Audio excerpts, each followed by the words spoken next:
Bapak dan saudara-saudara semua. Di pertemuan yang lalu kita sudah lihat tentang Markus ya, tentang Injil Markus. Kita sudah melihat siapa Markus dan kemudian kita juga sudah melihat perannya di dalam pemberitaan Injil. Ingat, ibunya punya rumah di Yerusalem, dia kenal dengan Petrus, kemudian dia adalah sepupu dari Barnabas, mengikuti Barnabas dan Paulus dalam pemberitaan Injil, tapi kemudian berseberangan dan ditolak oleh Paulus ya. Sehingga kemudian dia mengadakan perjalanan bersama dengan Barnabas. Kemudian dari surat Petrus kita tahu ternyata Markus itu sudah tinggal bersama dengan Petrus di Roma. Dan kemudian dari situ kita mengetahui bahwa sumbernya untuk menulis Injil itu adalah pemberitaan dan pengajaran Petrus. Dampaknya adalah kalau Markus bercerita, seolah-olah dia adalah saksi mata, seolah-olah dia adalah pelaku. Gitu ya. Misalnya, ingat lagi ketika bicara tentang Yesus yang meredakan badai. Kita bisa melihat seolah-olah Markus ada di situ. Yang sebenarnya terjadi bukan Markus yang ada di situ, tapi Petrus yang ada di tempat kejadian, dan kemudian dia menceritakan, dan berdasarkan cerita Petrus, Markus nulis. Kemudian ingat juga ketika di Taman Getsemani, ketika Yesus berdoa, minta 3 orang murid berdoa, dan kemudian dikatakan di dalam Injil Markus, 3 orang murid yang diminta untuk berdoa menemani Yesus itu tidak sanggup karena mata mereka sudah berat dan mereka tidak tahu apa yang harus mereka katakan kepada Tuhan Yesus. Nah, kemudian sekarang pertanyaannya, Injil Markus ini ditulis untuk siapa? Ingat, kita ini bukan pembaca pertama dari Injil Markus ya. Kita bisa mengatakan kita ini adalah pembaca kedua. Pembaca pertama adalah jemaat yang memang dituju oleh Markus. Jadi Markus ini dulunya awalnya menulis Injilnya ini untuk siapa? Ini kita perlu perhatikan karena ini juga berpengaruh dalam pemilihan bahan sekaligus hal-hal penting yang disampaikan di dalam Injil. Nah, seperti yang sebelum-sebelumnya, saya tidak akan buka buku lain selain kitab suci. Dan kemudian kita akan cari tahu berdasarkan apa yang ditulis oleh Markus. Dan kemudian nanti kita bisa mendeteksi gitu ya, untuk siapa Injil ini ditulis. Yang bisa dipastikan pertama tentu saja Injil ini ditulis untuk orang-orang Kristiani yang sudah percaya kepada Yesus. Nah, kita akan lihat beberapa hal yang ada di dalam Injil ini untuk mencari tanda-tanda tentang jemaat yang dituju, gitu ya. Caranya bagaimana? Bapak Ibu sekarang tolong membuka Yesus yang memikul salib.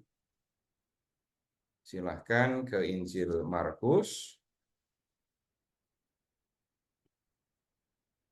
Silahkan ke bab 15.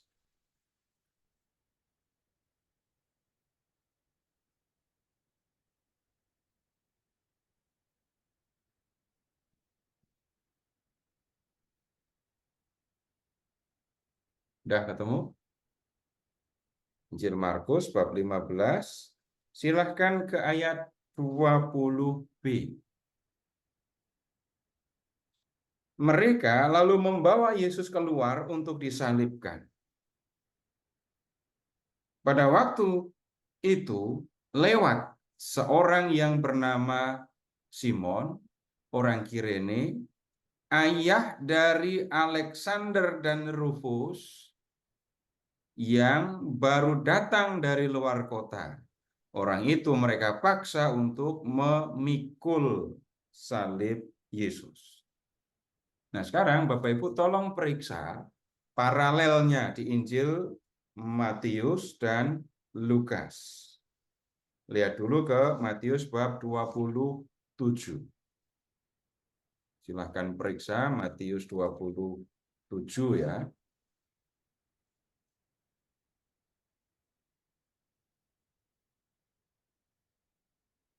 Mulai dari, lihat aja ya 32.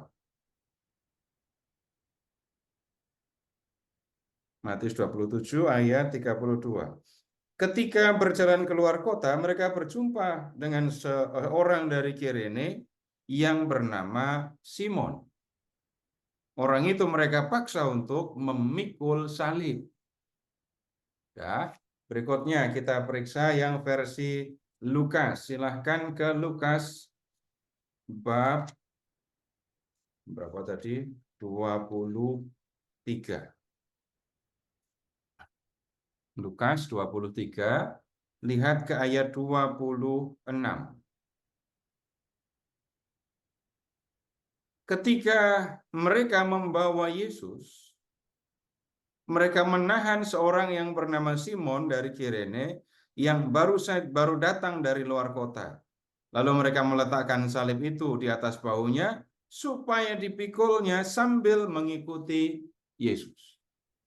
Baik, dengan memperhatikan 3 kutipan dari 3 Injil ini, Bapak Ibu lihat, perhatikan apa yang istimewa di dalam Injil Markus tadi.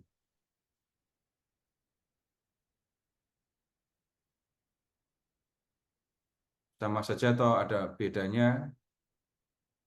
Istimewanya Tahu apa yang di asalnya, Injil Markus? tahu asalnya Simon itu siapa? Kenapa?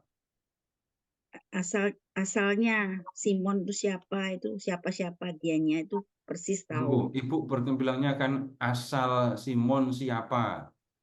Asal itu kan biasanya dari mana? Ya kan? Bukan, maksudnya ayahnya siapa gitu. Oh, ayahnya siapa? Ya, Dia persis ya. jadi kan disebutkan di situ Simon itu ayah siapa tadi? Alexander dan Rufus. Alexander dan Rufus. Bapak Ibu ada yang kenal sama Alexander sama Rufus? Pasti enggak. Enggak, Enggak. yang kenal. Kalau Markus menulis 2 nama itu, Bapak Ibu ingat pembaca pertama tadi ya? Kalau Markus sampai menulis nama Alexander dan Rufus, itu pembaca pertama Injil Markus kenal apa enggak sama Alexander dan Rufus itu? Kenal. Nah, Artinya kenal. Kenal. Kenal. Tahu namanya. Wajar kan ya kalau pembaca pertama tadi kenal dengan Alexander dan Rufus. Kalau nggak dikenal, ya buat apa sampai disebut. Dan ternyata hanya Markus yang menyebut 2 Benar. nama itu.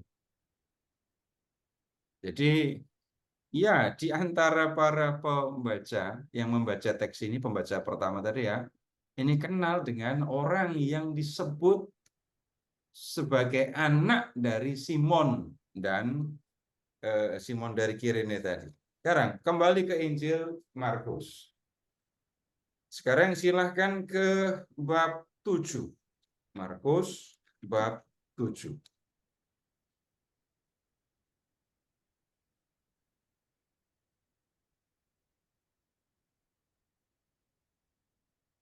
Nah, ini ada hal yang panjang lebar yang kita perlu perhatikan di sini. Sekarang begini, kalau Bapak Ibu ini sesama orang Katolik itu ya, saya mau misa. Bapak Ibu perlu menjelaskan kata misa apa enggak? Enggak, Pak. Enggak. Kalau Bapak Ibu bicara dengan orang yang enggak Katolik, saya mau misa. orang itu akan bertanya, misa itu ngapain? Dan Bapak Ibu harus jelaskan kan? Iya. Sekarang lihat di bab 7 ya. Markus bab 7.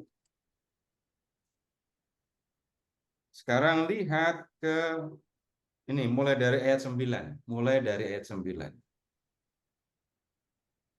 Lalu Yesus berkata kepada mereka, sungguh pandai kamu mengesampingkan perintah Allah, supaya kamu dapat memelihara adat istiadatmu sendiri.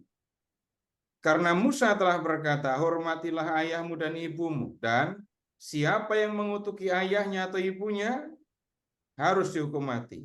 Namun kamu berkata, kalau seseorang berkata kepada ayahnya atau ibunya, segala bantuan yang seharusnya engkau terima dariku adalah kurban, yaitu persembahan kepada Allah. Maka kamu tidak membiarkannya lagi berbuat sesuatu pun untuk ayahnya atau ibunya. Perhatikan kata kurban, dan di belakangnya itu ada keterangan. Keterangannya adalah persembahan kepada Allah. Hitungan wajar ya. Kalau orang Yahudi, itu perlu nggak mendapatkan penjelasan tentang kata kurban? Enggak. Kalau begitu, Injil ini ditulis untuk orang Yahudi atau bukan Yahudi? Bukan Yahudi. Bukan. Itu bukan Yahudi ya. Coba kita lihat, masih di bab 7. Dari ayat 1. Bab 7, ini ayat 1. Orang-orang Farisi mengerumuni Yesus bersama beberapa ahli Taurat yang datang dari Yerusalem. Mereka melihat bahwa beberapa orang muridnya makan dengan tangan yang najis, yaitu dengan tangan yang tidak dibasuh. Tangan yang najis, lalu diberi keterangan, yaitu tangan yang tidak dibasuh. Ini bukti lain yang menunjukkan Bukan bahwa Yahudi. Markus tidak ditulis untuk orang Yahudi kan? Ya. Belum selesai ayat 3. Sebab orang-orang Farisi seperti orang-orang Yahudi lainnya tidak makan kalau belum melakukan pembasuhan tangan dengan seksama, karena mereka ya berpegang pada adat istiadat nenek moyang mereka. Jelas keterangan ini memberikan penjelasan tentang kebiasaan orang Yahudi. Kalau tulisan ini untuk orang Yahudi, pasti nggak perlu keterangan kayak gini. Ya. Nah, sekarang dari sini kita tahu, Bapak Ibu, Injil Markus itu ditujukan kepada orang-orang Kristiani, para pengikut Yesus, yang berasal dari kalangan non-Yahudi. Kemudian kalau mengingat apa yang sudah kita diskusikan tentang hubungan Petrus dan Markus, maka kita bisa mengatakan untuk orang-orang Kristiani non-Yahudi yang tinggal di kota Roma. Jadi Injil ini ditulis oleh Markus, ya, berdasarkan ajaran Petrus, nulisnya di Roma untuk jemaat di Roma, dan jemaatnya itu berasal dari kalangan non-Yahudi. Bapak Ibu pernah belajar yang kayak gini atau belum? Belum. Belum. Baru Kalau hari nggak ini. datang, Belum, Mbak. belum ya. Kalau nggak datang ke blok B, nggak akan dapat pelajaran, nggak belajar kayak gini. Kalau enggak Pak Seto, enggak bakalan belajar gini, gitu Loh, loh. ini usulnya Pak Popo loh ini. Nggak ngerti nih, Pak. Iya, Terus tapi terang yang aja. ngajar kan Pak Sato. Nanti pengaruhnya apa? Banyak sekali. Nah, kalau sekarang begini, yang membaca surat ini, Injil ini, kita juga bisa mengatakan para murid Petrus yang di Roma ini bukan dari kalangan orang Yahudi, mereka punya pemahaman yang berbeda dengan orang Yahudi. Kalau mendengar misalnya ya, tapi ini serius, mendengar ungkapan anak Allah. Kalau mendengar kata anak Allah, orang Yahudi dan orang bukan Yahudi itu punya pemahaman yang berbeda. Nah, kemudian kalau orang Yahudi ngomongin tentang anak Allah, ini masalah yang sangat serius. Apalagi berani ngaku kalau dia adalah anak Allah. Tapi untuk orang-orang Yunani Romawi, ya, anak Allah itu gambarannya luar biasa. Dan begini saja, Bapak Ibu silahkan mengingat para dewa yang dalam kepercayaan Yunani Romawi itu bergaul dengan manusia dan kemudian bisa berhubungan dengan manusia dan melahirkan, dan manusianya itu bisa melahirkan anak dewa. Contoh yang ya paling gampang diingat kan, dewa Zeus berhubungan dengan seorang perempuan manusia dan kemudian melahirkan seorang anak perempuan itu, dan anaknya itu bernama Herakles atau Hercules. Dan dia adalah anak dewa. Karena dia anak dewa, maka dia memiliki kemampuan yang melampaui kemampuan manusia. Nah, Hercules memiliki kemampuan yang seperti itu. Sekarang begini, Bapak Ibu, pakai perhitungan pikiran yang wajar ya.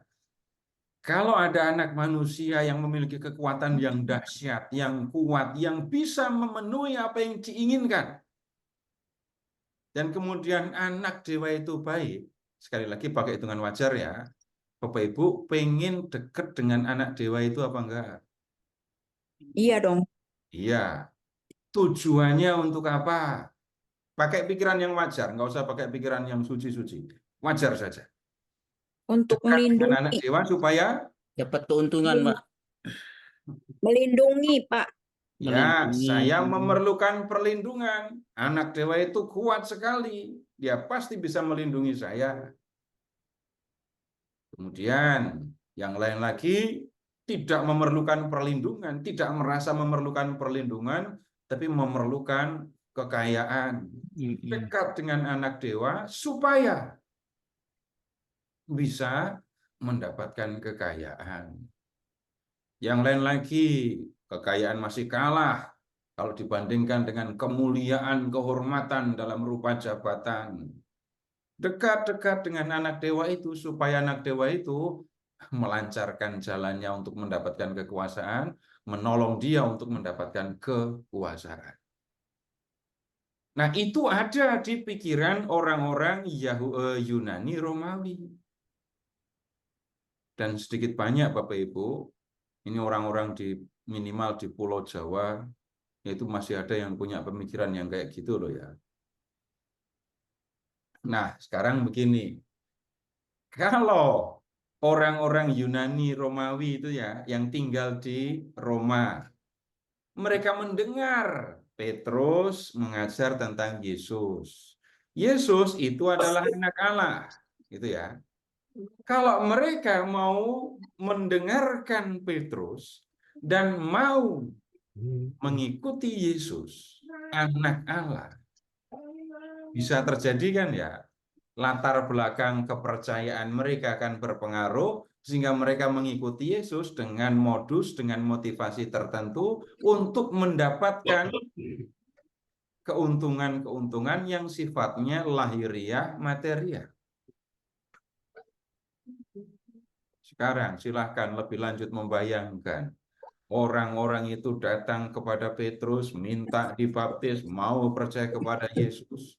Supaya hidup mereka tentram, supaya hidup mereka aman, supaya mereka dilimpahi kekayaan, supaya mereka mendapatkan jabatan dan kemuliaan. Kalau Bapak Ibu jadi Petrus, yang kenal dengan Tuhan Yesus, yang tahu tentang Yesus, kalau ketemu orang-orang yang kayak gini bagaimana? Deket. Bisa geleng-geleng kepala. Tapi kan nyatanya Bapak Ibu dalam kehidupan kan kita memang entah pernah, entah berulang, entah sering berhadapan dengan pemahaman yang salah kan. Saya atau pemahaman yang benar seperti ini, tetapi orang lain memahaminya beda. Saya pakai contoh jelek ya. Pernah nggak ketemu orang yang mau jadi Katolik karena pengen kaya? Belum pernah ya? Bagus kalau belum pernah. Nggak Mending. ada dong, Pak. Kenapa? Nggak ada, tidak ada. Kalau ibu belum ketemu, itu tidak sama dengan tidak ada. Oh iya. Tapi makanya saya bertanya, pernah ketemu belum? Nah, berarti ibu belum pernah menemukan. Jadi Kristen, bukan Katolik. Kristen banyak. Kalau jadi Kristen, ya Katolik itu juga Kristen ya. Loh, enggak, tapi kan bukan kayak yang Kristen itu mereka menonjolkan kan. Ibu bisa mengatakan Katolik atau Protestan, bukan Kristen atau Katolik. Oh, Ya, karena orang Katolik pun Kristen. Tapi saya tidak memakai, saya jarang memakai kata Kristen. Saya biasa memakai kata Kristiani. Jadi, oke, kalau begitu, kalau yang menjadi Katolik mau jadi kaya, hampir nggak pernah atau malah nggak pernah ketemu. Tapi yang Bapak Ibu temukan, masuk ke gereja lain supaya bisa kaya. Kalau pernah menemukan seperti itu, berarti kita ketemu contoh yang langsung. Kenapa? Loh, kita kan percaya kepada Tuhan Yesus. Yesus itu anak Allah. Nggak mungkinlah Allah yang maha kaya itu membuat para pengikutnya miskin, membiarkan pengikutnya miskin. Kalau zaman dulu kalimatnya, masa anak Tuhan sekolahnya di SD Impres gitu. Saya kasih contoh yang nggak ada, yang sudah nggak ada lagi. Kan kita ahli waris surga, ahli waris Allah. Ibu, kalimat saya lengkap. Mulai dari pernah nggak ketemu orang yang mau jadi Katolik supaya kaya? Nggak pernah. Tapi Bapak Ibu tadi menyebut ada yang pergi ke gereja-gereja lain supaya bisa mendapatkan kekayaan. Loh, kok bisa? Kalimatnya bagaimana? Yesus itu kan Tuhan. Jadi kalau ikut Yesus, orang harus sejahtera karena Yesus itu anak Allah, Yesus itu yang memiliki semuanya. Maka kalau ikut Yesus harus kaya. Jangan sampai ikut Yesus tapi kok sekolahnya di sekolah yang nggak ada mutunya, sekolah yang dipandang rendah dalam dunia, gitu ya. Tetapi begini, kalau Bapak Ibu nyatanya menemukan contoh yang seperti itu sekarang, itu contoh yang pas. Ikut Yesus, Yesus itu adalah anak Allah, jadi kalau ikut Yesus, harus sejahtera, kaya, melimpah dalam hal kekayaan. Saya tidak mengatakan yang sebaliknya. Kalau ikut Yesus harus miskin. Saya tidak pernah mengatakan itu, ya. Tetapi yang tolong diperhatikan, motivasi mengikuti Yesus untuk mendapatkan kekayaan, Yesus akan memenuhinya karena Yesus adalah anak Allah. Itu yang saya maksudkan.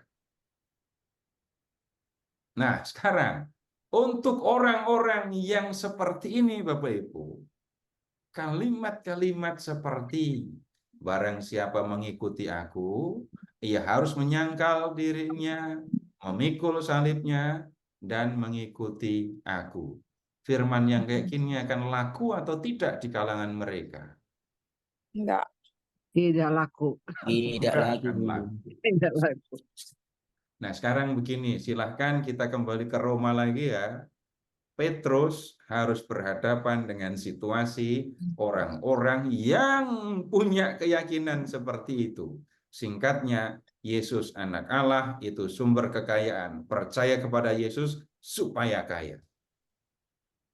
Nah, kemudian ini kita akan bisa melihat bagaimana Petrus, seperti ditulis oleh Markus ya, memberikan keterangan, memberikan penjelasan tentang bagaimana Yesus itu adalah anak Allah dan bagaimana mengikuti Yesus. Jadi tujuannya sekali lagi mau menunjukkan Yesus itu anak Allah. Benar, memang Yesus itu anak Allah. Tapi memahami makna Yesus sebagai anak Allah, ini yang harus diperhatikan di dalam Injil Markus. Sekarang begini, Bapak Ibu silahkan ke Injil Markus ya. Silahkan ke bab 8.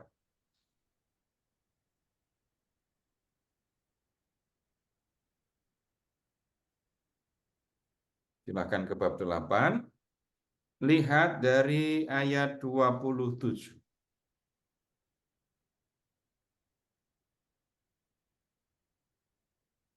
Yesus beserta murid-muridnya berangkat ke daerah desa-desa di sekitar Kaisarea Filipi. Di tengah jalan, ia bertanya kepada murid-muridnya, kata orang, siapakah aku ini? Jawab mereka kepadanya, ada yang mengatakan Yohanes Pembaptis, yang lain mengatakan Elia, yang lain lagi mengatakan seorang dari para nabi. Dan ia bertanya kepada mereka, menurut kamu, siapakah aku ini? Jawab Petrus, engkaulah Mesias. Nah, ini yang seringkali jadi bahan pertanyaan kalau membaca Injil Markus ya, ayat 30. Lalu Yesus memperingatkan mereka dengan keras supaya jangan berbicara kepada siapapun tentang Dia. Bapak Ibu, perhatikan ayat 29 tadi. Petrus mengatakan bahwa Yesus adalah Mesias. Ya. Kemudian diberi tanda ya, diberi tanda, diberi warna. Sekarang kita pindah ke Injil Markus bab 15.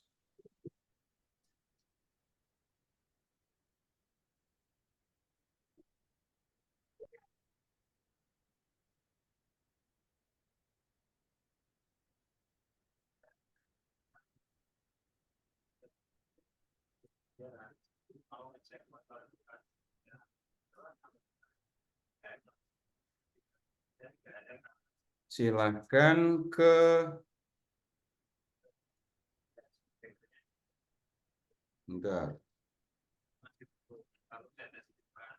ayat mulai dari ayat 33. Pada jam 12 kegelapan meliputi seluruh negeri itu dan berlangsung sampai jam 3. Pada jam 3 berserulah Yesus dengan suara nyaring, Eloi, Eloi, lama sabachthani, yang berarti Allahku, Allahku, mengapa engkau meninggalkan aku? Nah, kemudian berikutnya ayat 37. Yesus berseru dengan suara nyaring dan mengembuskan nafas terakhir. Terkoyaklah tabir bait suci menjadi 2 dari atas sampai ke bawah. 39. Ketika kepala pasukan yang berdiri berhadapan dengannya melihat dia menghembuskan napas terakhir seperti itu, berkatalah ia, sungguh orang ini anak Allah. Bapak Ibu perhatikan teliti ya, ayat 39. Apa yang membuat kepala pasukan mengambil simpulan bahwa Yesus adalah anak Allah? Nggak boleh pakai ayat lain, nggak boleh pakai pikiran sendiri. Perhatikan ayat itu saja. Apa yang membuat kepala pasukan mengambil simpulan bahwa Yesus adalah anak Allah? Melihat cara wafatnya Itu Yesus. tabir Karena bait suci terlihat terbelah dua. Melihat apa? ayat 38, Pak. Iya, tabir. Pakai ayat 39 saja. Oh, Perhatikan, makanya saya minta baca teliti, jelaskan hanya pakai ayat itu. Menghembuskan nafas terakhirnya. Ketika kepala pasukan yang berdiri berhadapan dengannya, dengan Yesus, melihat dia menghembuskan nafas terakhir seperti itu, Melihat cara matinya. berkatalah ia, sungguh orang ini anak Allah. Ya, jadi yang membuat kepala pasukan ambil simpulan kalau Yesus anak Allah, Cara meninggalnya. Melihat cara meninggal lihat mati. cara matinya ya. Cara Lihat matinya. bagaimana Yesus menghembuskan nafas terakhir. Kita bandingkan dengan yang di Lukas. Silahkan periksa Injil Lukas ya. Orang benar. Lihat ke Lukas 23.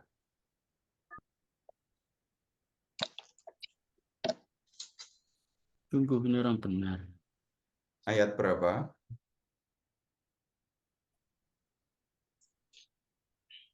Empat 449 bukan Pak? Ya. Kita lihat mulai dari 44 ya. Ketika itu hari sudah kira-kira jam 12 dan kegelapan meliputi seluruh negeri sampai jam 3. Sebab matahari tidak bersinar, tabir bait suci terkoyak menjadi dua. Lalu Yesus berseru dengan suara nyaring, "Ya Bapa, ke dalam tanganmu kuserahkan nyawaku." Sesudah berkata demikian, ia mengembuskan nafas terakhir.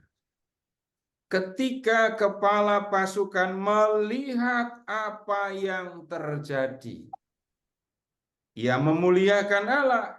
Katanya, sungguh orang ini orang benar.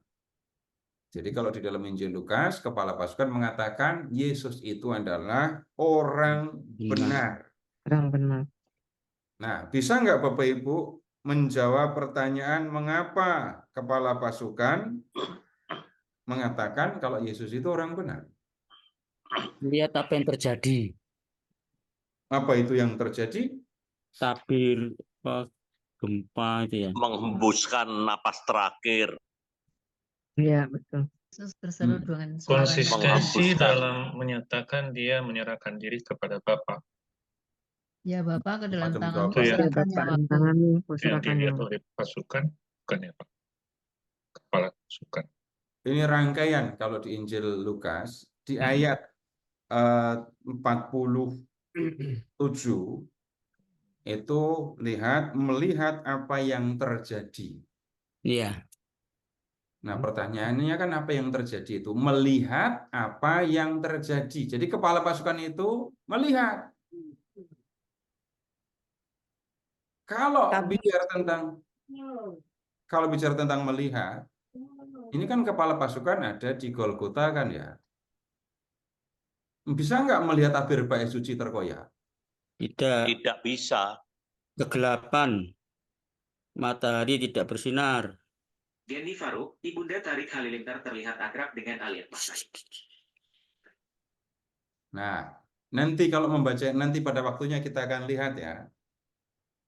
Kepala pasukan itu pasti mengikuti Yesus mulai dari rumah Pilatus ya. Iya. Bapak Ibu akan menemukan sampai 4 kali ditunjukkan Yesus nggak salah. Baik, sekarang kita lihat yang Injil Matius. Silahkan ke Matius bab 27. Matius 27.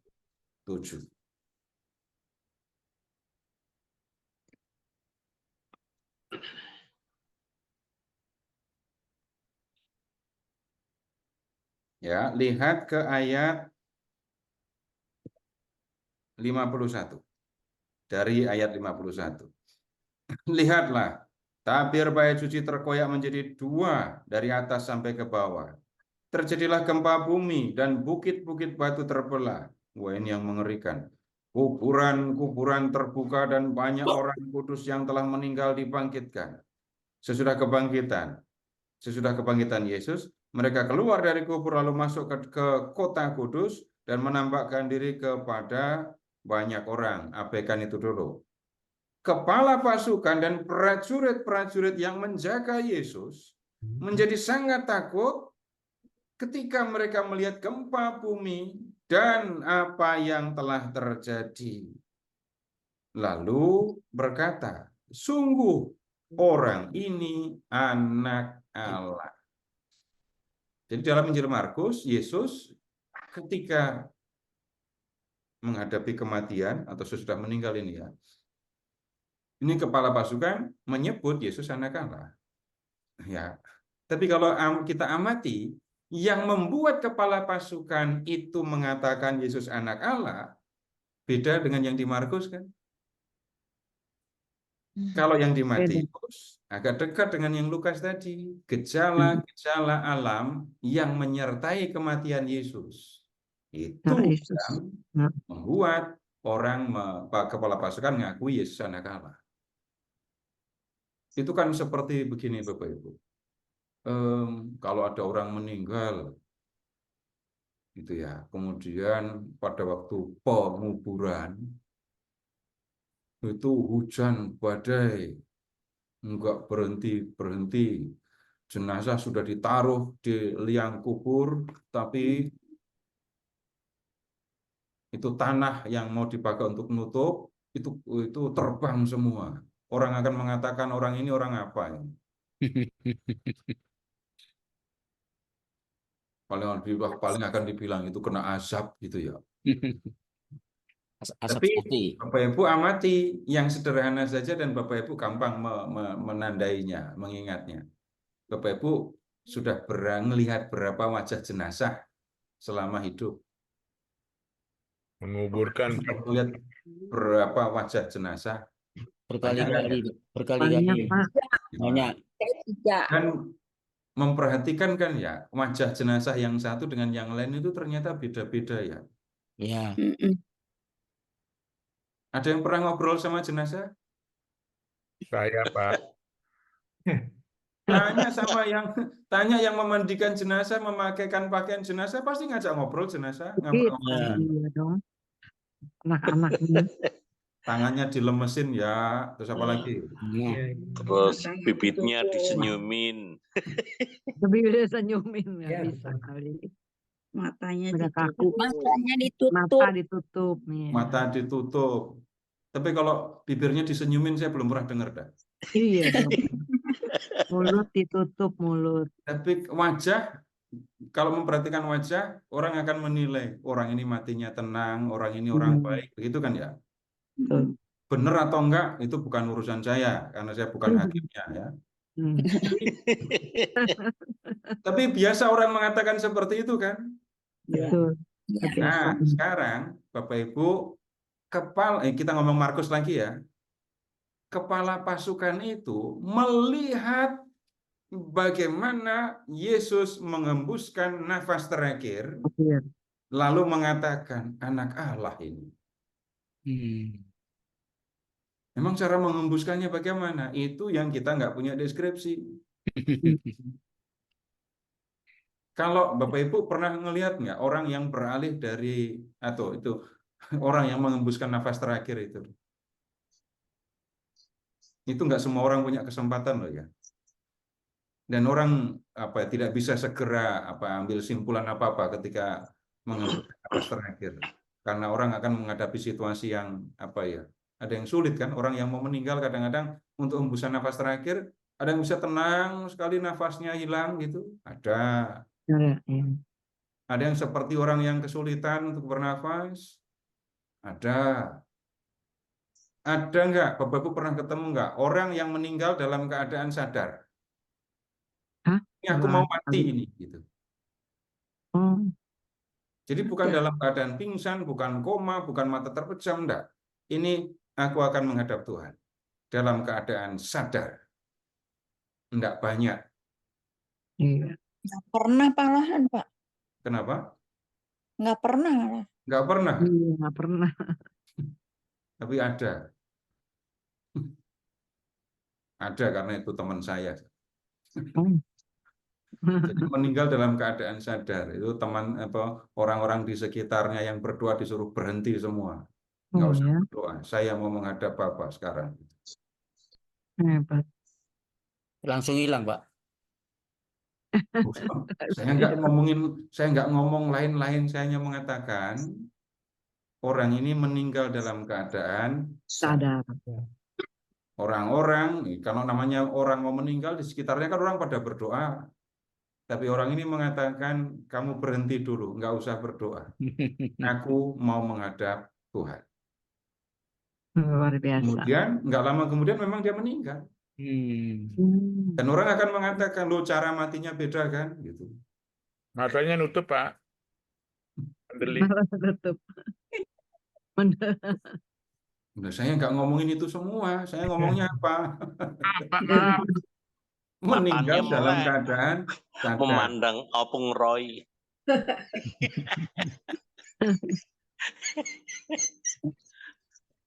Kemudian, ada nggak yang meninggal dalam keadaan ketakutan? Ada loh. Ah, itu baru contohnya itu matanya seperti yang diperagakan Pak Roy tadi.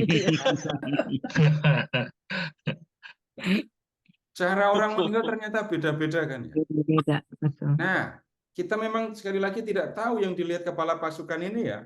Tapi begini. Ini kepala pasukan loh ya. Orang yang biasa melihat orang mati. Tidak mungkin orang baru masuk ke dinas keprajuritan langsung jadi kepala pasukan. Nggak mungkin. Ini orang yang punya karir yang meningkat. Kalau karir di militer zaman dulu sudah pasti. Untuk bisa naik sampai ke karir itu sudah berapa perang dia lewati. Sudah berapa orang dia bunuh. Sudah berapa orang yang dia lihat mati. Dengan kata lain, orang ini sudah biasa berulang kali melihat orang mati. OTW mati, dari hidup jadi mati gitu loh. Melihat bagaimana orang menghadapi kematian gitu loh. Pengalaman. Karena memang dia kepala pasukan, orang yang punya pengalaman dalam peperangan, dalam pembunuhan. Iya. Melihat orang yang dihukum sampai mati, pasti orang ini pernah. Nah, kemudian orang yang punya pengalaman seperti ini melihat bagaimana Yesus menghadapi kematian. Lalu mengatakan, ini orang ini anak Allah.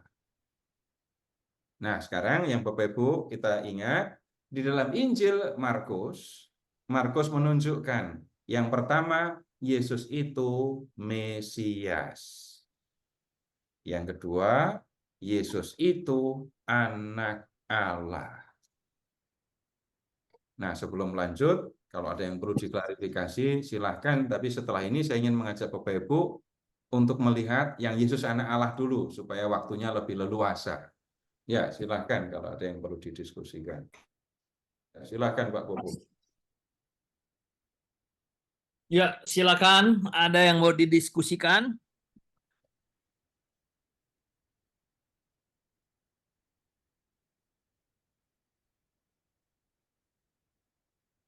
Ya udah, saya aja yang nanya kalau gitu. Pak, aku mau penasaran. Mau ditanya nggak jadi.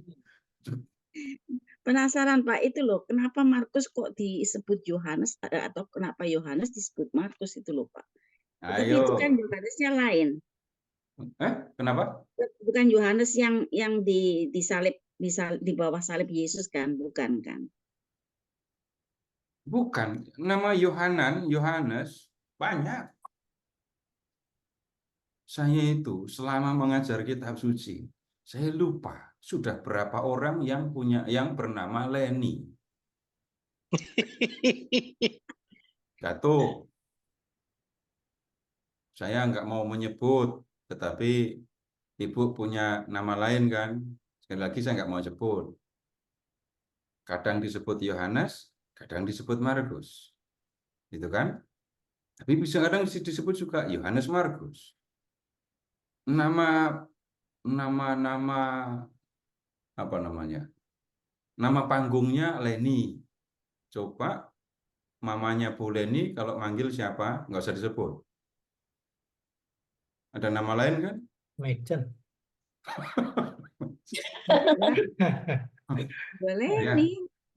Hah? Leni sama. Iya, tapi Ibu pernah nyebut namanya ke saya kok. Oh, itu kan nama KTP, Pak. Oh, nama KTP. Oh, salah saya berarti. Ini untuk nama KTP dibuat sendiri malah. Iya, dari koran Iya. orang yang mati udah. Nggak kayak gitu itu. Ada nama KTP, ada nama panggung gitu kan ya, Bu ya. Kadang disebut Yohanes, kadang disebut Markus, kadang disebut Yohanes Markus. Pemahaman umumnya seperti itu. Memang jarang orang yang punya dua kata itu. Itu memang termasuk jarang. Tapi kalau Yohanes disebut Markus. Bahkan kalau di Kisah Para Rasul ada satu orang yang punya 3 nama. Tahu apa enggak? Pernah lihat apa belum? Satu orang namanya ada 3. Petrus, Pak. Pun cuma 2. Sama Kefas kan Petrus, Petrus, Simon, dan Kefas. Iya. Petrus dengan Kefas sama, oke, bisa disebut 3 ya. Tapi itu artinya sama, hanya terjemahan. Ya. Kefas itu artinya Petrus, gitu. Kefas itu Aram, Petrus Yunani. Tapi oke lah itu 3. Karen, coba Bapak Ibu periksa. Ini kalau ini nggak ada arti-artinya sama sekali. Kisah bab 1, lihat ke ayat 23. Kisah bab 1. Kisah bab 1. Ayat 23.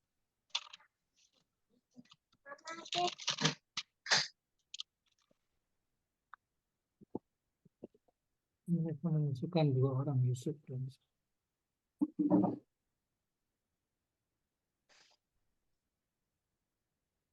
Ketemu?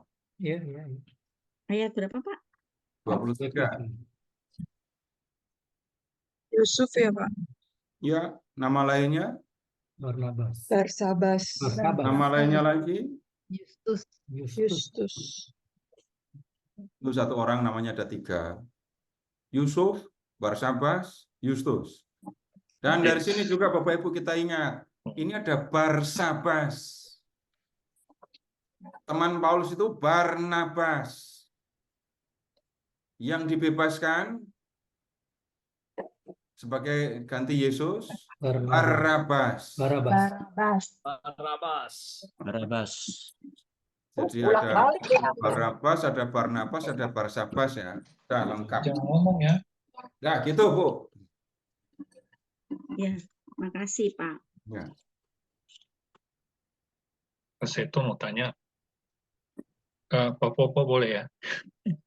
Ya, boleh, silakan. Ya, apa namanya? Dari berbagai Injil itu ada sabda Tuhan yang berbeda. Ada bukunya, saya belum pernah hitung, tapi ada bukunya disebut ada 7 kali Yesus bersabda di salib gitu.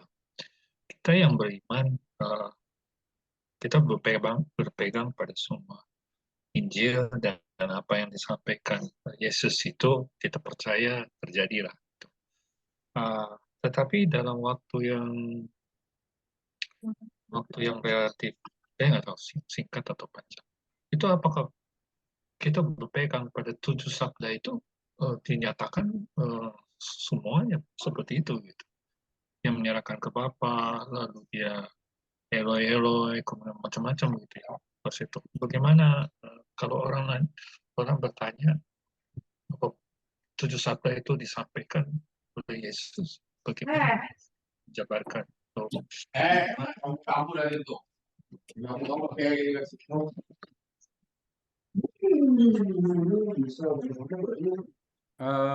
Begini, Bapak Ibu, umat Katolik itu lebih dulu berdevosi dibandingkan studi kitab suci. Bisa diajak. Ya, ada yang jalan. Ya kan? Lebih dulu berdevosi daripada belajar kitab suci. Nyatanya tadi saya tanya, pernah belajar kayak gini sebelumnya? Begitu kan? Banyak yang belum. Tapi kalau saya tanya, ada nggak yang belum pernah jalan salib? Itu pasti akan dihujat habis kalau ada orang Katolik mengatakan, saya belum pernah jalan salib. Gitu. Bapak. Ya, nah sekarang begini. Apa yang kita temukan, apa yang kita terima lalu masuk ke dalam memori, itu seringkali dasarnya itu dari devosi, dari pengajaran, bukan dari studi kitab suci. Ya. Kemudian begini, kalau bicara tentang 7 sabda Yesus disalib, itu kan gabungan Matius, Markus, Lukas, dan Yohanes. Jadi itu dikumpulkan, lalu direnungkan. Tapi belajarnya merenungkan ucapan itu. Tidak berdebat tentang mana yang duluan diucapkan. Gitu kan, Bapak-Ibu yang pernah belajar itu. Nah, di dalam gereja Katolik, apa yang disampaikan di dalam kitab suci, itu diulang, dipelajari, diucapkan lagi, berkat devosi, berkat ulah kesalehan, gitu ya. Bapak Ibu ikut jalan salib, perhatikan macam-macam kutipan yang ada di dalam Injil dan dimasukkan ke situ. Yesus menangis, ya Yesus menangis. Ya. Para perempuan menangisi Yesus, ya kan? Itu pasti ngambil dari Lukas. Kemudian Yesus yang jatuh atau kehadiran Simon, itu pasti tidak mengambil dari Yohanes, karena Yohanes nggak cerita tentang Yesus yang jatuh. Tapi kalau menjelang kematian Yesus mengatakan selesailah sudah selesai, nah ini pasti dari Yohanes. Nah, urusan ini devosi, ini yang menyebutnya ya, membuat firman, membuat peristiwa Yesus itu hidup di dalam hati, di dalam pikiran umat. Itu yang utama, itu yang menjadi penting di dalam kebiasaan orang Katolik. Firman bukan hanya di kepala, di memori, lalu bisa diucapkan, tapi firman itu hidup di dalam diri, di dalam pikiran, di dalam hati. Misalnya begini juga, Bapak Ibu kalau jalan salib, tolong ingat-ingat orang-orang nama yang ada namanya, yang terlibat, yang ada, yang hadir dalam peristiwa penyaliban Yesus, ya, mulai dari pengadilan aja dah. Kita ketemu Pilatus, terus ketemu siapa lagi? Yang ada nama,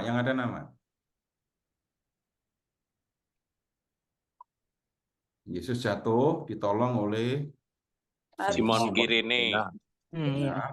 Terus Veronica. Itu ada yang mengelap pada Yesus.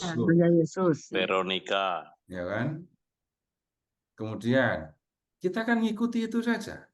Dan kita nikmati, kita libatkan hati di dalam peristiwa itu. Tapi kalau sedang jalan salib, pernah nggak bertanya, ini Veronica, ini sumbernya dari mana? Nggak ada diskusi itu kan. Dan jangan diskusi kalau sedang jalan salib. Kalau sedang jalan salib diskusi itu nggak jadi jalan salib nanti. Tapi ketika sedang studi, Bapak Ibu, oke, kita belajar siapa Veronica, di mana sumbernya, itu bisa. Tetapi yang seperti itu sekali lagi hidup di dalam pikiran dan hati orang Katolik. Karena peristiwa-peristiwa yang berkaitan dengan kehidupan Yesus, ucapan-ucapan Yesus, khususnya di dalam kisah sengsara dan kematian itu diulang, dihidupkan lagi, dihadirkan lagi. Itu Pak yang terjadi. Ya, terima kasih Pak Seto. Berarti karena gereja kita berpegang pada tradisi kitab suci dan magistrum gereja, jadi berpegang pada tradisi juga, ya, kesalahan rakyat. Ya. Terima kasih atas jawabannya Pak Seto. Jadi saya terima kasih. Sini.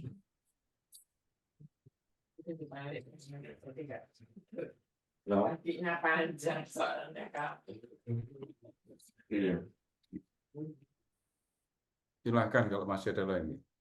Kalau nggak ada. Silakan. Coba lihat di chat. Oh, nggak ada pertanyaan di chat. Pernyataan aja. Jadi semakin meneguhkan ya Pak Seto. Kenapa? Iya, dari penjelasan ini semakin meneguhkan ya bahwa di Katolik itu lebih menghidupkan firman melalui perbuatan-perbuatan ya. Iya. Ya. Jadi firman itu bukan dibaca dan dihafal. Firman itu dihidupkan dan dihidupi.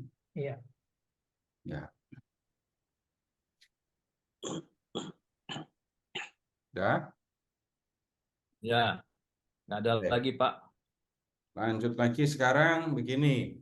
Jadi sederhananya Injil Markus itu bisa dibagi dua sebenarnya.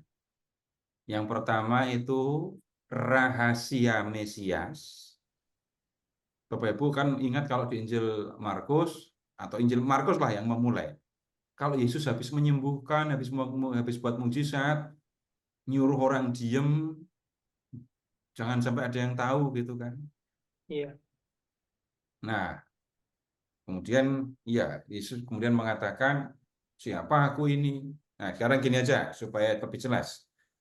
Lihat ke Injil Markus ke bab 1.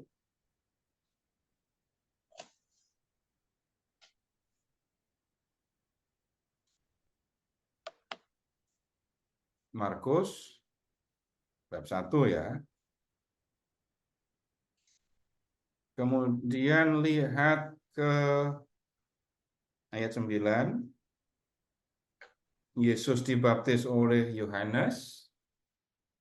Kemudian ayat 12, Yesus dicobai di padang gurun. Kemudian habis itu ayat 14. Sesudah Yohanes ditahan, datanglah Yesus ke Galilea memberitakan Injil Allah. Ini beritanya. Saatnya sudah genap, kerajaan Allah sudah dekat. Bertobatlah dan percayalah kepada Injil.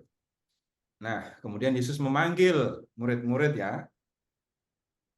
Kemudian sekarang silahkan ke ayat 21.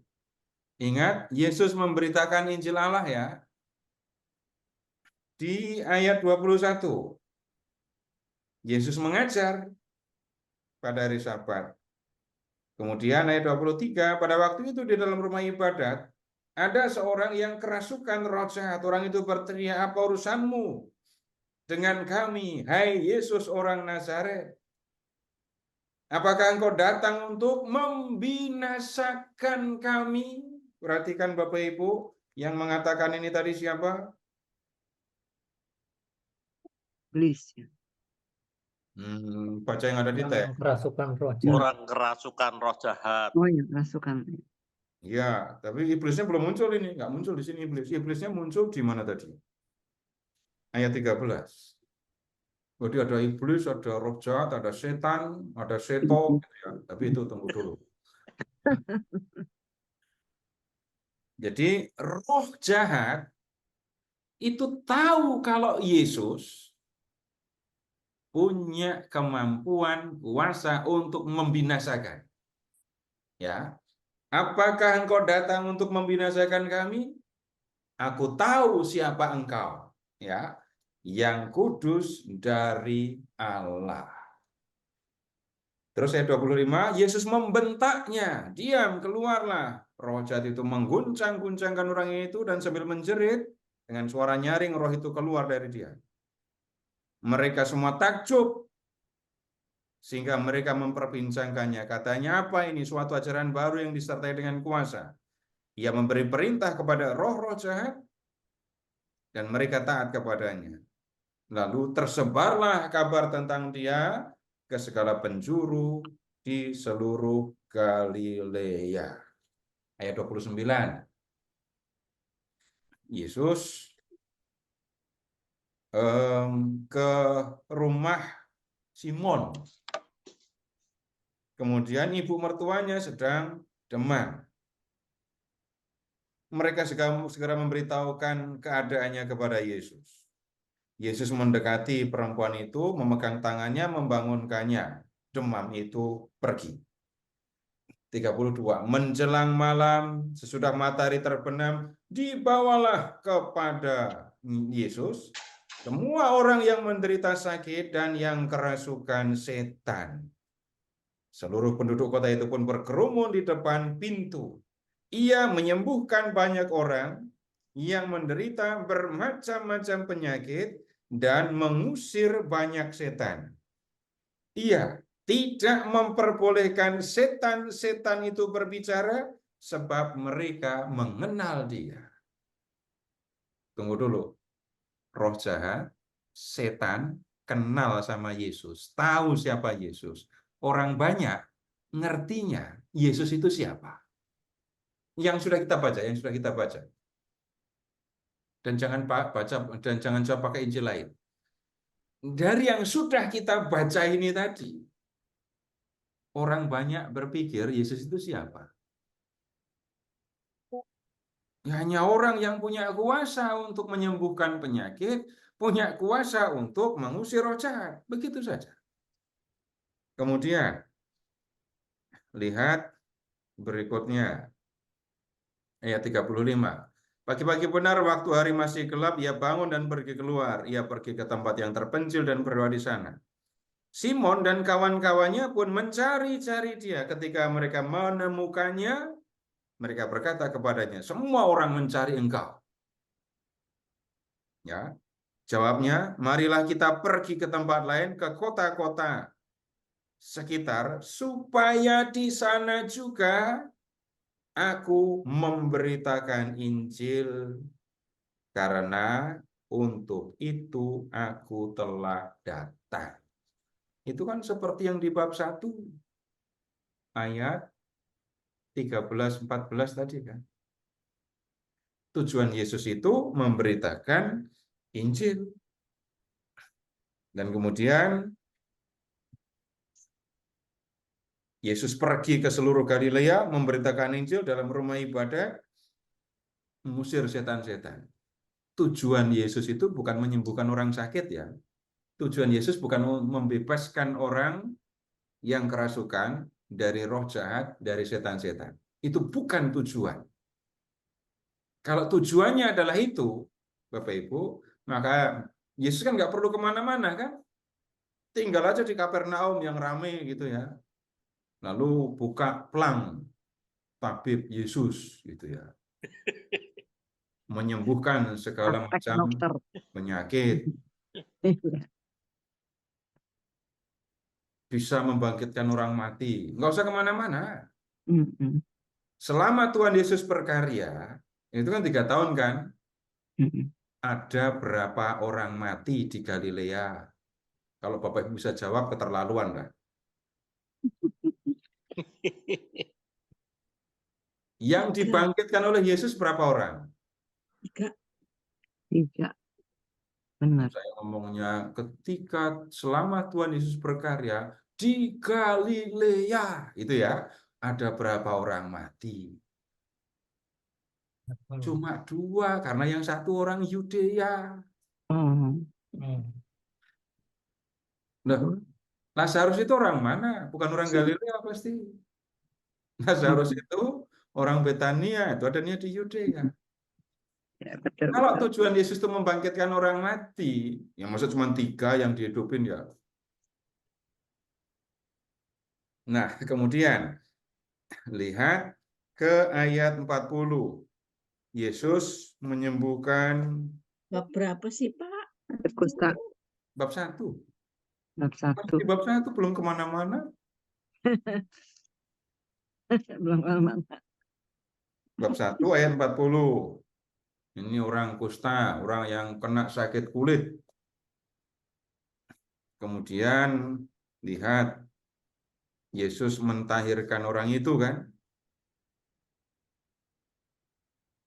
Kemudian sekarang lihat ayat 43. Segera ia menyuruh orang itu pergi dengan peringatan keras. Ingat, jangan katakan sesuatu kepada siapapun, tetapi pergilah, perlihatkan dirimu kepada imam-imam, persembahkanlah untuk penahiranmu persembahan yang diperintahkan Musa.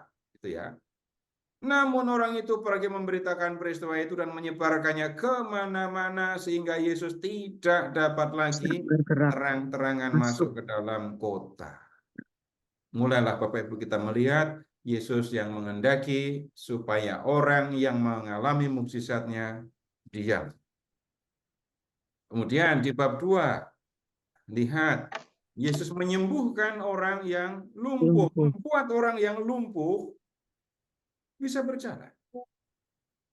Kemudian berikutnya, silahkan sekarang ke Bentar. Cari mukjizat aja yang berikutnya ya. 5. Bab 5.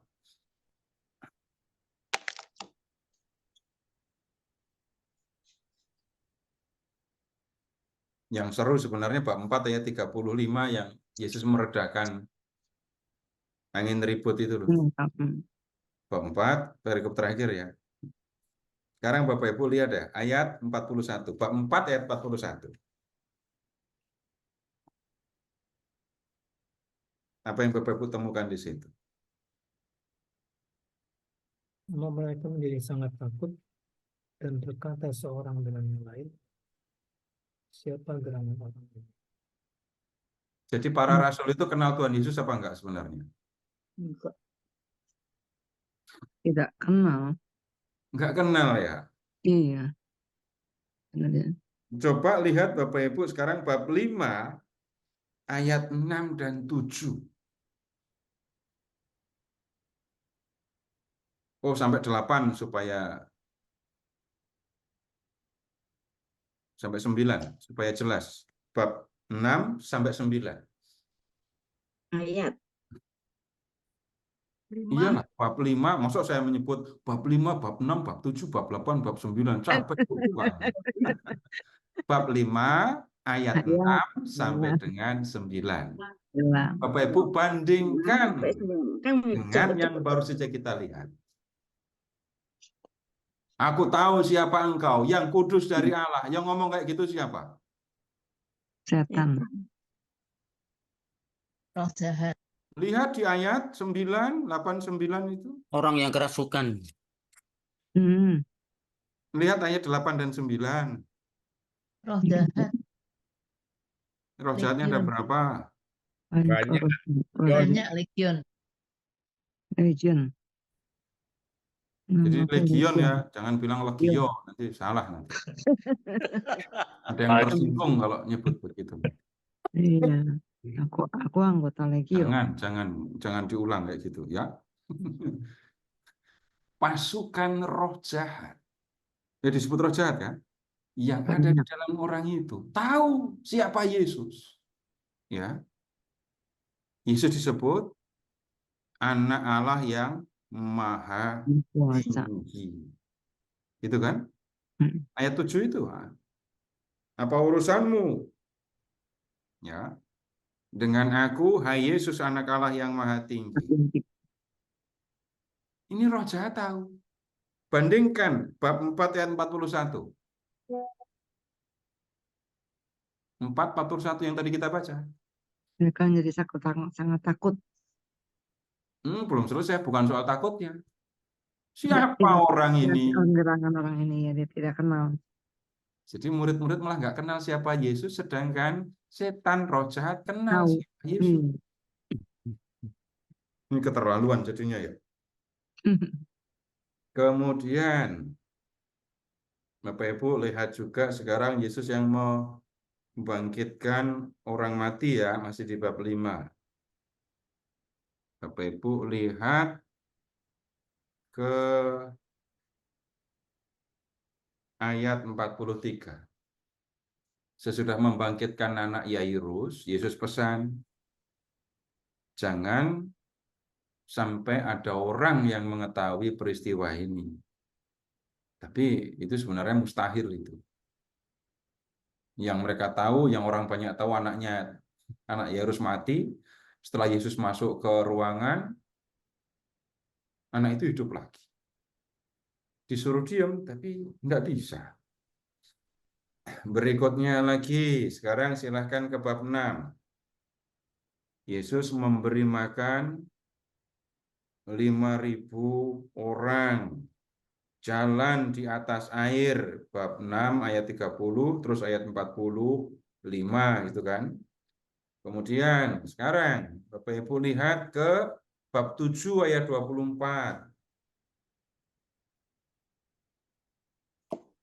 Tuh cepatnya tuh. Bab 7 ayat 24. Itu kan Yesus mengusir roh jahat dari seorang anak perempuan. Anaknya perempuan apa laki-laki? Anaknya perempuan.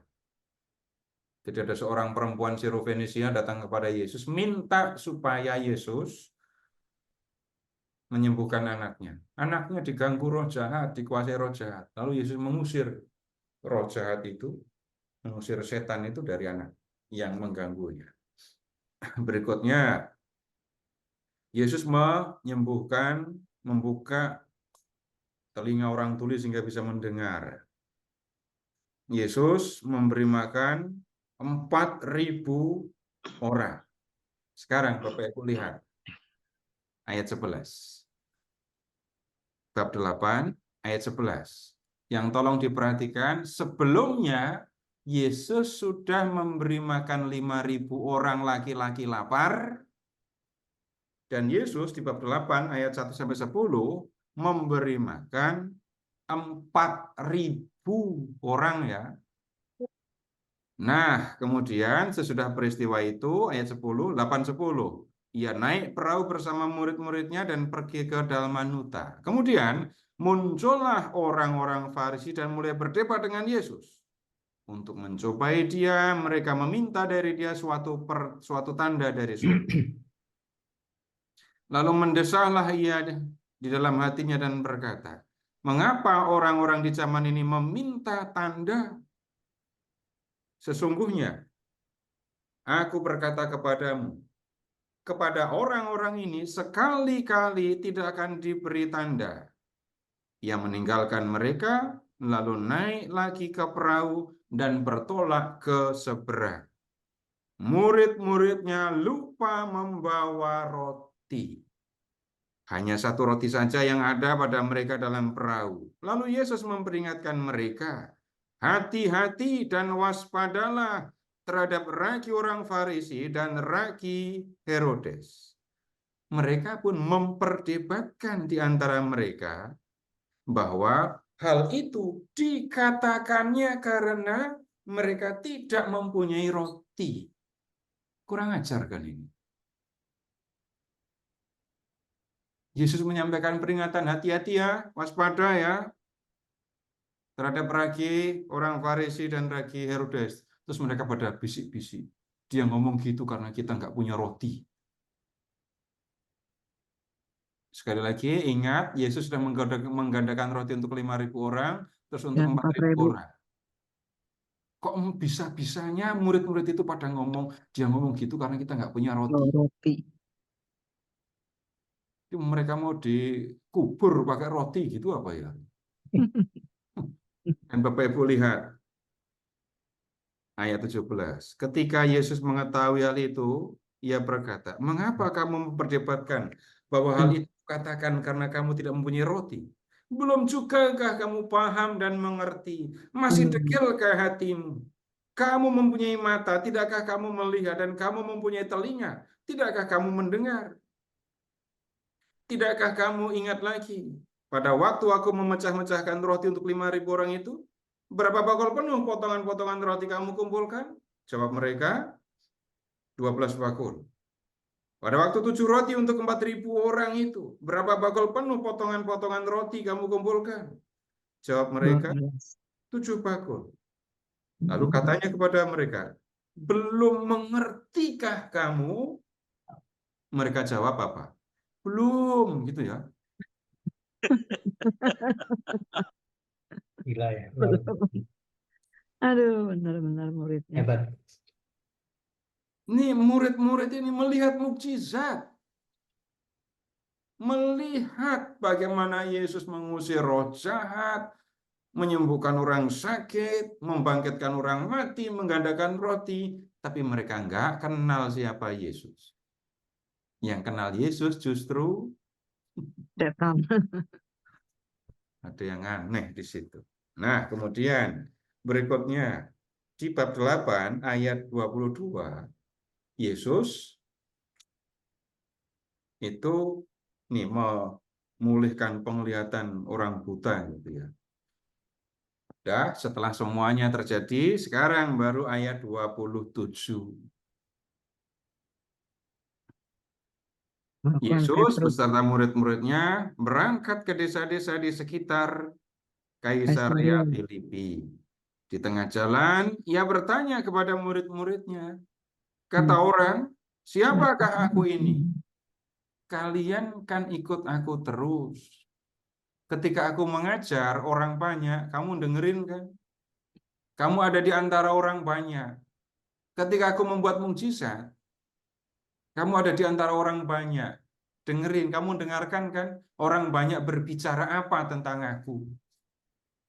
Jadi menurut orang banyak yang sudah mendengarkan aku, yang sudah melihat aku membuat mukjizat, ya, menurut mereka, aku ini siapa?" Lalu murid-murid itu jawab, ada yang bilang, kalau engkau itu adalah Yohanes Pembaptis. Aduh. Lalu ada juga yang mengatakan, engkau itu Elia. Yang lain lagi mengatakan, wah, ini pasti seorang nabi. Nah, kemudian itu pandangan orang banyak. Nah, kemudian Yesus bertanya, menurut kamu, aku ini siapa? Dan Petrus yang jawab, engkau adalah Mesias. Tapi Yesus memperingatkan mereka dengan keras, supaya jangan berbicara kepada siapapun. Tunggu dulu. Petrus sudah keren ya, sudah mengatakan, Yesus, engkau adalah Mesias. Cakep sampai di situ. Ayat 31. Yesus mulai mengajarkan kepada mereka bahwa anak manusia harus menanggung banyak penderitaan, ditolak oleh tua-tua, imam kepala, ahli Taurat, lalu dibunuh dan bangkit sesudah 3 hari. Hal itu dikatakannya dengan terus terang. Jelaskan ya, terus terang kok. Petrus menarik Yesus ke samping dan mulai menegur dia. Lalu berpalinglah Yesus dan sambil memandang murid-muridnya, ia menegur Petrus dengan keras, "Enyahlah iblis, sebab engkau bukan memikirkan apa yang dipikirkan Allah, melainkan apa yang dipikirkan manusia." Tadi udah benar Petrus mengaku kalau Yesus adalah Mesias kan? Tapi kemudian ketika Yesus mengatakan anak manusia, yaitu Yesus, akan menderita, dibunuh, dan bangkit, Petrus nggak bisa terima. Itu artinya, Bapak Ibu, pemahaman Petrus tentang Mesias tidak sama dengan yang dipikirkan oleh Tuhan Yesus. Salah ngerti juga Petrus ini. Nah, sekarang begini. Kalau orang dekat dengan anak dewa, pertanyaan awal saya tadi ya, orang pengen seperti orang banyak tadi loh. Datang yang sakit disembuhkan, yang kerasukan dibersihkan dari roh jahat, bahkan yang mati dihidupkan lagi, gitu ya. Yang perlu makan, kasih makan yang melimpah. Orang berpikir kalau dekat anak dewa itu kayak orang banyak itu. Dan kemudian bahkan murid-murid Yesus pun mengerti Yesusnya keliru. Ingat tadi Yesus pagi-pagi udah berdoa, banyak orang nyari engkau. Maksudnya Yesus suruh datang lagi dan menyembuhkan orang banyak lagi. Tapi Yesus mengatakan, bukan itu tujuanku. Aku datang untuk memberitakan Injil, aku datang untuk memberitakan kerajaan Allah sudah dekat. Maka Yesus meninggalkan orang banyak itu lalu pergi ke tempat lain memberitakan Injil.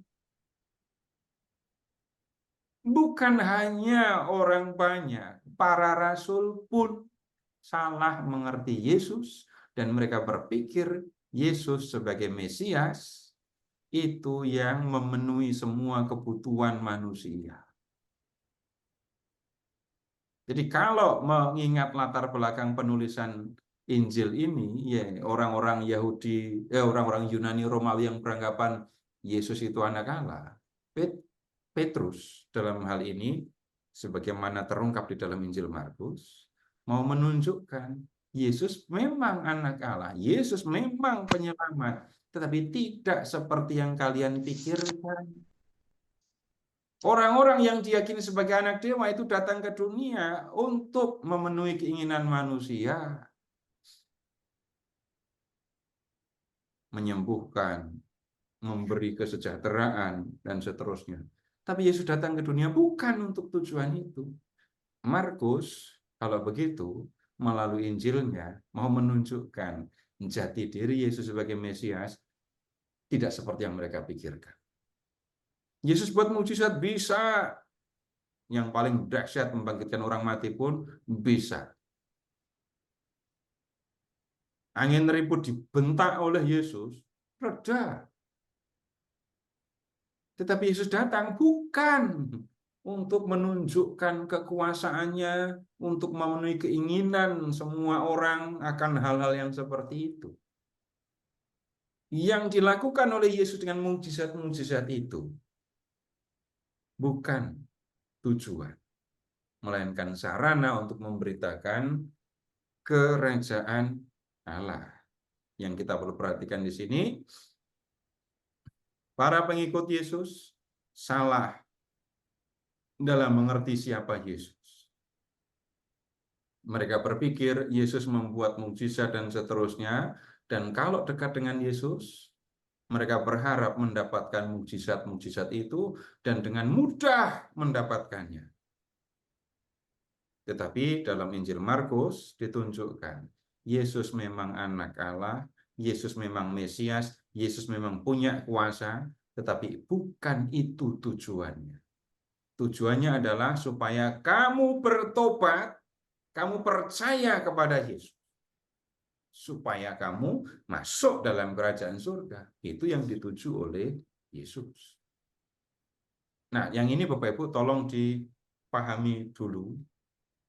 Ya, berkaitan dengan ini pembaca pertama Injil Markus itu orang-orang Kristiani yang memiliki pemahaman tentang anak Allah karena pengaruh kepercayaan yang lama, dan Injil Markus memperbaiki atau mengoreksinya. Itu yang kita lihat di bagian ini. Kemudian, ada yang perlu klarifikasi enggak? Enggak ada, lanjut. Sekarang silahkan ke bab 8, masih bab 8 ya. Di pemberitahuan yang pertama tadi, ini Yesus mengatakan bahwa anak manusia akan menderita, dibunuh, dan kemudian akan bangkit. Petrus nggak bisa terima itu. Masa Mesias kok mati?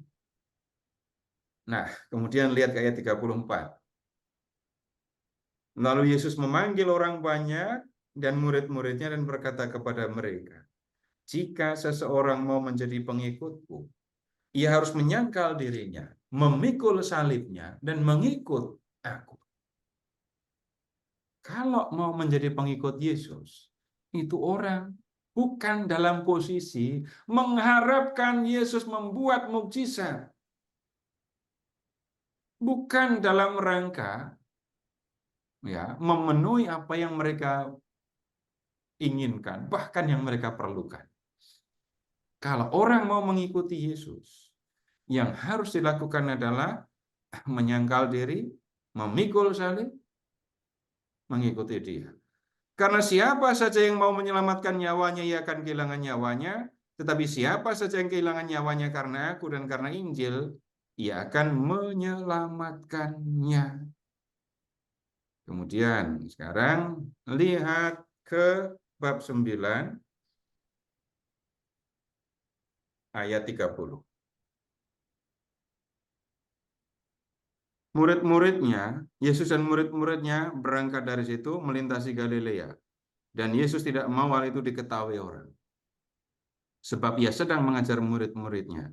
Ia berkata kepada mereka, Anak manusia akan diserahkan ke dalam tangan manusia.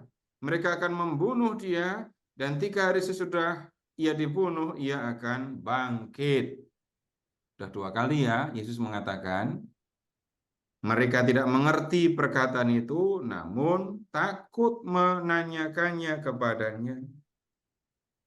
Terus ayat 33, Yesus dan murid-muridnya tiba di Kapernaum. Sesampainya di rumah, Yesus nanya sama mereka, apa yang kamu perdebatkan tadi di tengah jalan? Mereka diam sebab di tengah jalan tadi, mereka memperdebatkan siapa yang terbesar di antara mereka. Yesus mengatakan, anak manusia akan diserahkan ke tangan manusia, mereka akan membunuh dia, 3 hari sesudah dibunuh ia akan bangkit. Murid-murid pada debat apa? Sebenarnya dari antara 12 orang ini, siapa yang paling mulia, paling besar di antara kita? Ya memang agak beda dengan ini bapaknya mau meninggal malah pada berebut. Nanti aku bagianku pabrik ini, bagianku yang ini. Bukan soal perebutan warisan ya. Tapi mereka malah berpikir di antara kita ini yang paling besar siapa gitu. Karena yang mereka pikirkan Yesus akan jadi raja. Lalu siapa yang berhak menjadi tangan kanan Yesus?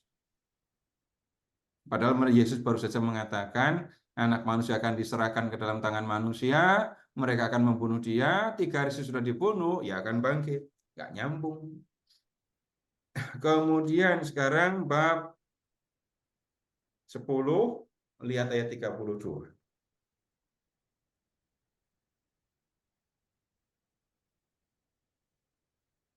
Sepuluh 32 ya. Yesus dan murid-muridnya sedang dalam perjalanan ke Yerusalem dan Yesus berjalan di depan. Murid-muridnya tercengang dan orang-orang yang mengikuti dia merasa takut. Sekali lagi Yesus memanggil ke-12 muridnya lalu mengatakan kepada mereka apa yang akan terjadi atas dirinya. Sekarang kita pergi ke Yerusalem dan anak manusia akan diserahkan kepada imam-imam kepala ahli-ahli Taurat dan mereka akan menjatuhkan hukuman mati kepadanya. Mereka akan menyerahkan dia kepada bangsa-bangsa lain yang akan mengolok-olok, meludahi, mencambuk, dan membunuh dia. Tetapi sesudah 3 hari, ia akan bangkit. Ini untuk ketiga kalinya. Ya, Yesus memberitahukan kalau ia akan menderita, mati, dan bangkit. Paham mereka? Gak. Kali ini, Yakobus dan Yohanes minta kepada Yesus, ayat 37. Perkenankanlah kami duduk dalam kemuliaan-Mu kelak, yang seorang di sebelah kanan-Mu, dan yang seorang lagi di sebelah kiri-Mu. Balik lagi mereka membayangkan Yesus bakal jadi raja, Lalu Yakobus dan Yohanes ingin menjadi pendamping Yesus. Nggak nyambung lagi dengan pemberitahuan Yesus. Ya, kemudian sekarang silahkan Bapak Ibu bab 11. Di bab 11 Yesus masuk ke Yerusalem dengan menunggang keledai, dan disitulah Yesus menunjukkan kalau dia adalah ini Mesias. Kemudian di ayat 15, 11-15, Yesus mengusir para pedagang dari bait Allah. Gitu ya. Lalu di ayat 27, ini para pemuka Yahudi mengajukan pertanyaan di ayat 28. Dengan kuasa manakah engkau melakukan hal-hal itu? Maksudnya, dengan kuasa siapa? Dengan kuasa mana engkau mengusir para pedagang yang berjualan di bait Allah itu? Nah, Yesus nggak jawab pertanyaan mereka. Di bab 12, ini Yesus menyampaikan perumpamaan tentang para penggarap, para petani penggarap kebun anggur. Ini perumpamaan yang disampaikan kepada imam kepala, ahli Taurat, dan tua-tua tadi. Perumpamaan ini membuat mereka marah. Ayat 12 sekarang, 12. Lalu mereka mencari jalan untuk menangkap Yesus, karena tahu bahwa merekalah yang dimaksudkan dengan perumpamaan itu. Tapi mereka takut kepada orang banyak. Mereka mau membunuh Yesus, mereka mau menangkap Yesus. Kemudian sekarang mereka nggak berani ya. Tapi kemudian lihat, kalau bentar, langsung saja ke bab 14 dah. Bab 14. Ayat 1. Hari Raya Paskah dan Hari Raya Roti Tidak Beragi akan mulai 2 hari lagi. Imam-imam kepala dan ahli Taurat mencari jalan untuk menangkap Yesus dengan tipu muslihat dan membunuh dia. Jadi tujuannya itu mau membunuh Yesus, ya. Kemudian ayat 14, ayat 10 dan 11. Yudas Iskariot datang menemui para pemuka Yahudi. Dan ya, nyari kesempatan yang baik untuk menyerahkan Yesus. Bapak Ibu, sekarang kita ke Getsemani. Ya, ke Getsemani.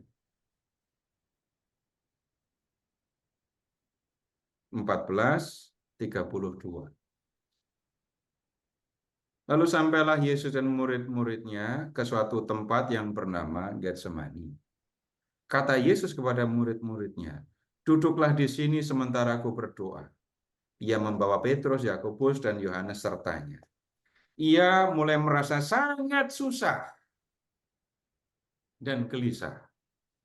Lalu katanya kepada mereka, "Hatiku sangat sedih, seperti mau mati rasanya. Tinggallah di sini dan berjaga-jagalah." Bapak Ibu, tolong perhatikan ucapan Yesus ini. Merasa sangat sedih sampai mengatakan, begitu sedihnya ya, sampai mau mati rasanya. Itu kesedihan level berapa?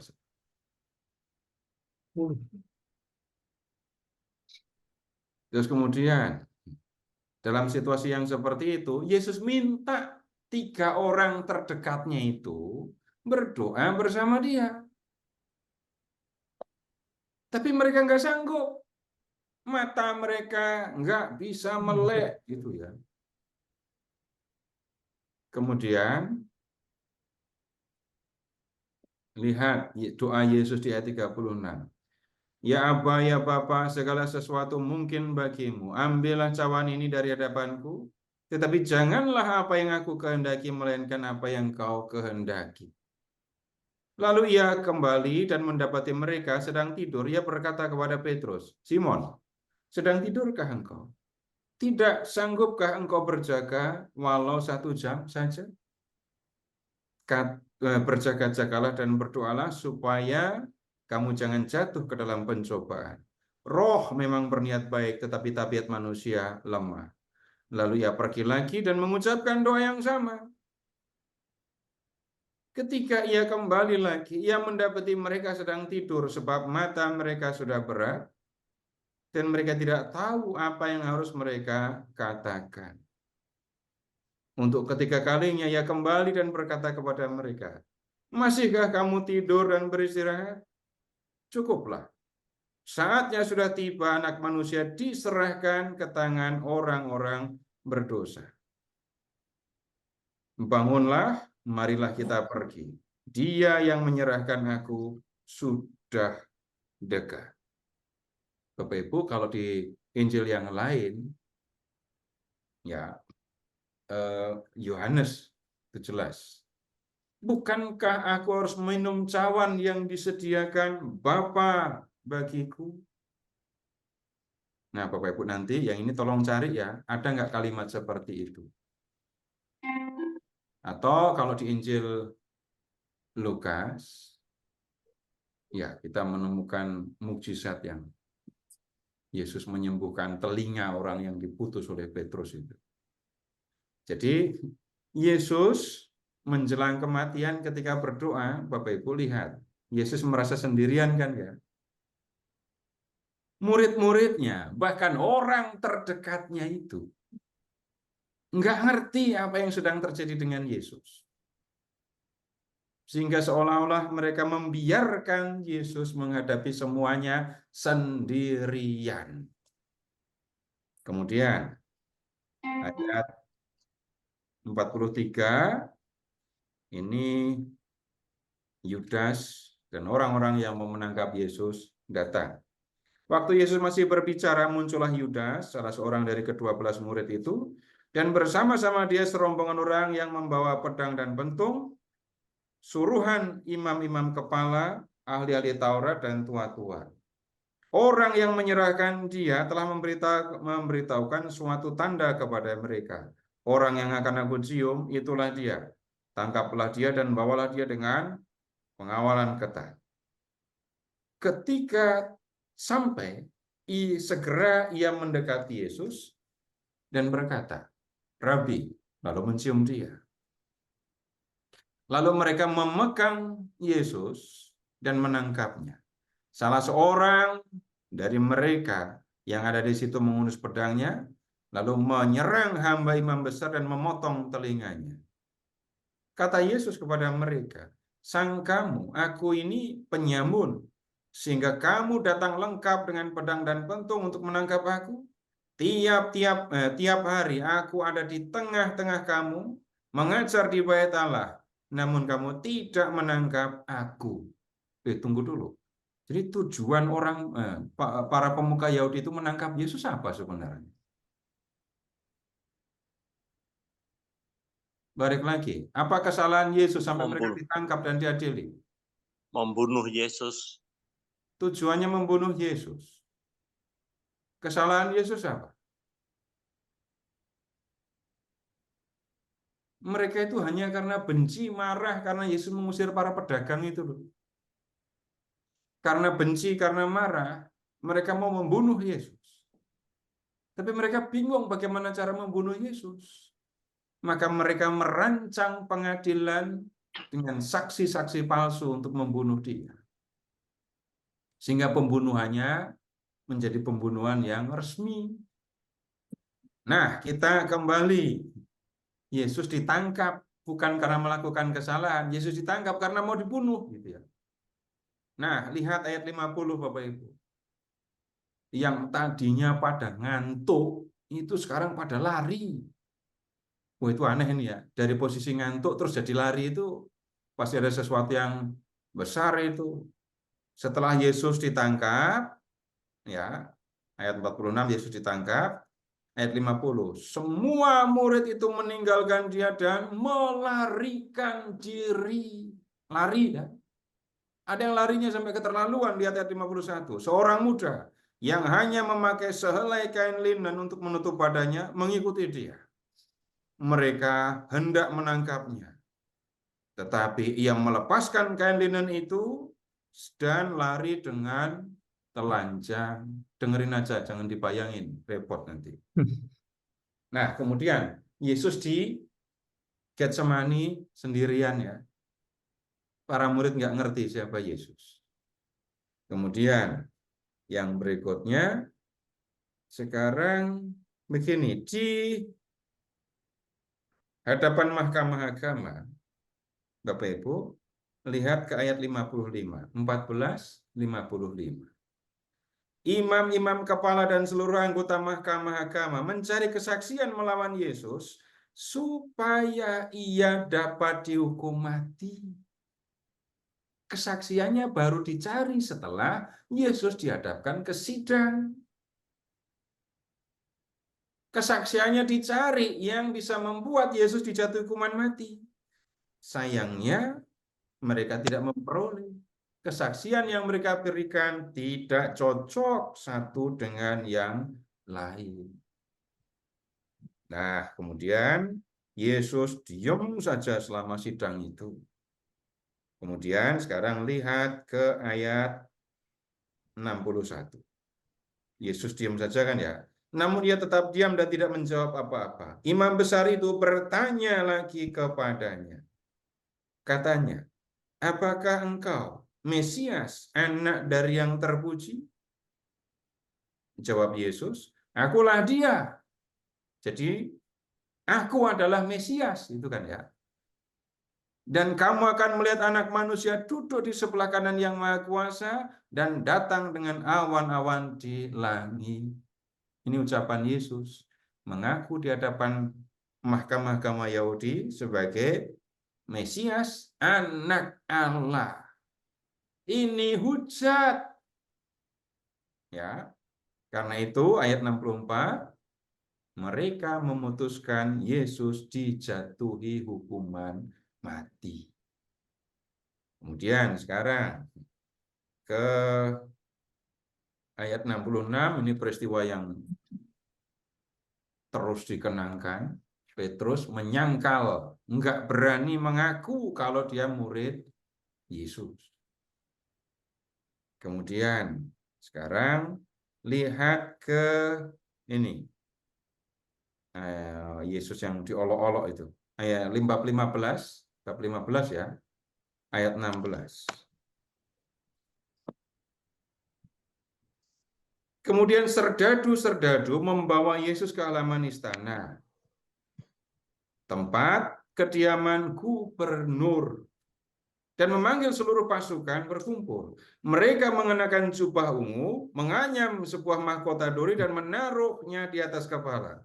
Kemudian mereka mulai memberi hormat kepadanya. Salam, hai Raja orang Yahudi. Mereka memukul kepalanya dengan buluh, meludainya, berlutut menyembahnya. Sesudah mengolok-olok dia, mereka menanggalkan jubah ungu darinya dan mengenakan lagi pakaiannya kepadanya. Yang mengolok-olok di sini itu adalah para serdadu, ya. Kemudian sekarang silahkan ke ayat 27. Bersama dengan dia disalibkan dua orang penyamun, satu di sebelah kanan, satu di sebelah kiri. Sekarang ayat 29. Orang-orang yang lewat di sana menghujat dia. Sambil menggelengkan kepala, mereka berkata, hai engkau yang mau meruntuhkan bait suci dan membangunnya dalam 3 hari, turunlah dari salib dan selamatkanlah dirimu. Ayat 29 yang mengolok-olok itu adalah orang yang lewat. 31. Demikian juga imam-imam kepala bersama ahli-ahli Taurat mengolok-olok dia dan berkata di antara mereka sendiri, orang lain ia selamatkan, tetapi dirinya sendiri tidak dapat ia selamatkan. Biarlah Mesias Raja Israel itu turun dari salib, sekarang supaya kita melihat dan percaya. Kalimat terakhir. Bahkan kedua orang yang disalibkan bersama dia mencela dia juga. Jadi siapa yang menghina Yesus ketika Yesus dihukum ini? Dari para serdadu, orang yang lewat, para pemuka Yahudi, bahkan penjahat yang disalibkan bersama Yesus saja ikut mencela Yesus. Kalau memperhatikan proses penyaliban Yesus ini, Bapak Ibu, kita bisa melihat dalam arti tertentu betapa rendahnya kematian Yesus, kan? Betapa rendahnya kematian Yesus, mati disalib bersama penjahat, kanan penjahat, kiri penjahat. Lalu seolah-olah mau ditunjukkan yang di tengah ini yang paling jahat, kan? Orang semua yang melihat Yesus mengejek Yesus. Tapi kemudian Bapak Ibu, ketika Yesus mati, ayat 39 tadi ya, ketika kepala pasukan yang berdiri berhadapan dengannya melihat dia mengembuskan napas terakhir seperti itu, berkatalah ia, sungguh orang ini anak Allah. Nah, yang disebut sebagai anak Allah itu, Bapak Ibu, urutkan dari Getsemani. Dikhianati muridnya, ditangkap malam-malam, disidang dengan pengadilan palsu, dihadapkan kepada Pilatus seolah-olah dia adalah penjahat, disalibkan bersama penjahat, diolok-olokkan. Siapa yang nyangka kalau itu adalah anak Allah? Enggak ada yang tahu. Yang tahu kalau Yesus itu adalah anak Allah adalah kepala pasukan yang melihat cara Yesus menghembuskan nafas yang terakhir. Nah, sekarang Bapak Ibu silahkan membuka kenapa kok Yesus mati dengan cara seperti ini. Markus bab 10 ayat 45. Bapak Ibu udah hafal? Udah hafal? Pasti udah hafal. Minimal separuh.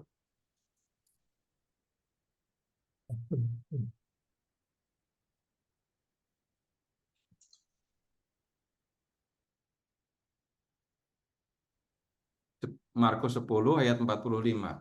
Apa yang dikatakan di situ?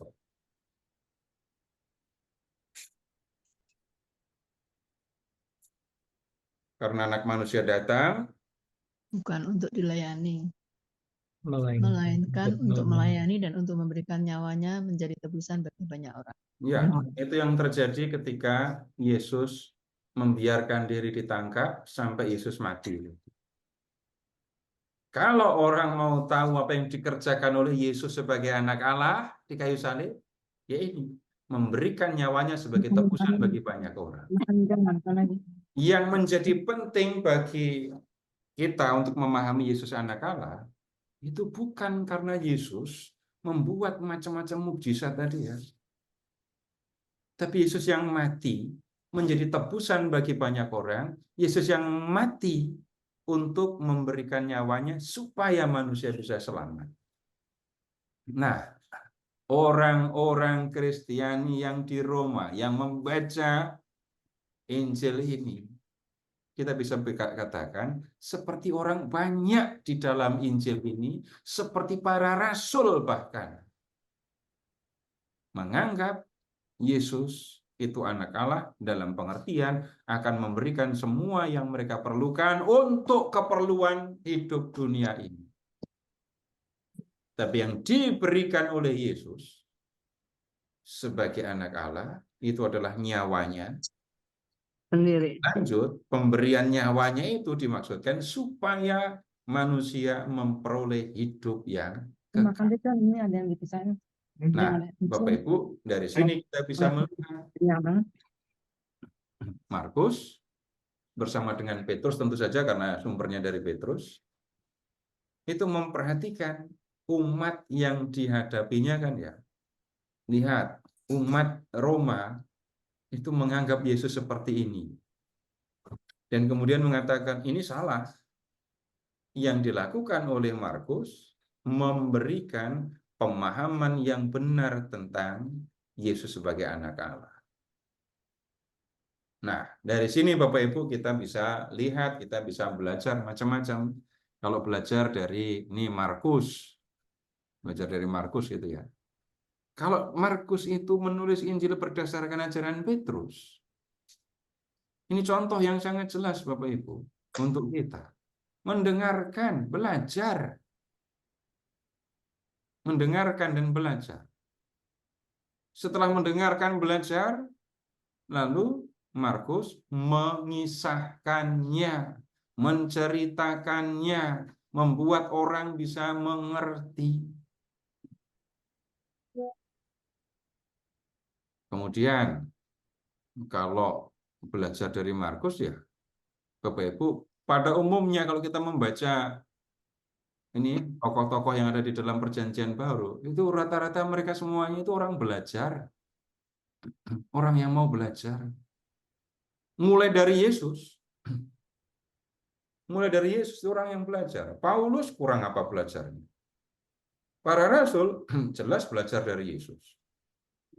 Ada yang aneh ketika ada orang yang ngaku sebagai murid Yesus, tetapi nggak mau belajar tentang Yesus. Merasa sudah ngerti semua tentang Yesus, atau malah sebaliknya, merasa tidak perlu mengerti tentang Yesus. Bapak Ibu pernah ada dalam situasi kayak gitu apa enggak? Merasa tidak perlu kenal Yesus atau enggak tahu ternyata perlu mengenal Yesus. Pernah masuk situasi itu apa? Kenapa? Yang kedua, ya pernah Pak. Yang kedua yang kata Bapak, merasa tidak tahu. Tidak tahu kalau itu perlu gitu ya. Iya. Jadi hal yang penting justru kita perlu perhatikan. Karena apa? Yesus, para rasul, para pemberita Injil itu orang belajar semua. Orang yang belajar. Nanti kalau kita baca Lukas, lebih terstruktur lagi dia belajarnya. Nah, kemudian begini juga. Dari cara Markus menanggapi situasi umat, kita juga perlu memperhatikan ini ya. Tapi kalau di dalam gereja Katolik tidak banyak contoh. Ini maksudnya begini. Di dalam jemaat Roma ada masalah mengenai keyakinan tentang Yesus sebagai anak Allah kan? Nah, kemudian Markus menanggapi dengan Injil, dengan menulis. Di paroki Bapak Ibu ada masalah dengan kepercayaan umat apa enggak? Ada yang salah enggak dalam kepercayaan umat Katolik? Ada gangguan enggak dari pihak kelompok yang lain yang ganggu ajaran, yang mengganggu kepercayaan orang Katolik? Ada apa enggak? Enggak ada, enggak tahu. Enggak tahu. Ada banyak Bapak Ibu soal-soal yang dihadapi yang bisa mengganggu kepercayaan umat Katolik. Dan sudah banyak ya yang terpengaruh. Tapi seolah-olah, wah ini kok didiamkan dan seperti nggak ada tanggapan gitu. Ambil contoh, kelihatan soal sederhana, mengajarkan bahwa semua agama itu sama. Banyak orang Katolik yang berpikir sampai seperti itu kan. Padahal kalau ditelusuri, coba perhatikan Bapak Ibu. Kapan Bapak Ibu menggunakan kata agama Katolik? Kapan Bapak Ibu menggunakan kata itu? Setelah dibaptis. Iya, setelah dibaptis. Tapi kalau Bapak Ibu dalam pertemuan lingkungan, dalam misa, dalam rosario, itu pernah nggak pakai kata agama Katolik? Kata itu muncul apa enggak? Tidak. Tidak ada kan? Munculnya di KTP kan? Iya. Dalam kehidupan kita bersama, hampir nggak pernah kita ngomong agama. Tapi kemudian, Bapak Ibu, ketika yang masuk dalam pikiran orang Katolik itu kata agama, lalu seringkali yang muncul jadinya apa? Kitab suci, peraturan, perintah, larangan, begitu kan ya? Nabi. Tapi ketika kita berbicara di dalam gereja Katolik, kita ngomongnya satu, orang Katolik, dua, pengikut Yesus atau orang Kristiani. Kemudian berikutnya lagi, ini contoh kecil lagi, contoh kecil saja. Bapak Ibu pernah menyebut diri orang Nasrani apa enggak? Enggak. Tidak juga. Kalau ada orang Katolik yang berani mengatakan bahwa dia adalah seorang Nasrani, percaya deh, itu pasti bukan dari gereja Katolik. Dia mendengarnya pasti bukan dari orang Katolik. Bukan dari agama Islam. Ya, kalau ada yang mengatakan saya orang Nasrani, kami Nasrani, pasti bukan dari ajaran Katolik. Mengucapkan kalimat seperti itu, kata itu tanpa mengerti maksudnya, itu masalahnya. Dan ketika ada yang berkata seperti itu, lihat, kamu agamanya, kamu Nasrani, dan seterusnya, efeknya orang Katolik pemahamannya tentang iman jadi aneh. Maka kemudian diperlukan secara umum Bapak Ibu apa yang disebut sebagai re-evangelisasi atau pengajaran iman Katolik bukan hanya untuk para katekumen tetapi untuk seluruh umat Katolik. Ini perlu diperhatikan di gereja di paroki-paroki. Ini contoh Bapak Ibu belajar dari Markus seperti ini harusnya. Jadi kalau Pak Popo sudah menjelang, ini sudah menampakkan diri, itu artinya ya Bapak Ibu, untuk malam hari ini cukup kita lihat tentang Markus ya. Lain kali kita belajar detail tentang Injil Markus, tetapi ini bukan waktunya untuk belajar detailnya. Kita melihat apa yang istimewa di Markus. Berikutnya nanti kita akan lihat yang istimewa di Matius ya. Jadi untuk pertemuan berikut kita akan lihat tentang Matius. Begitu Bapak Ibu, terima kasih. Selamat malam. Terima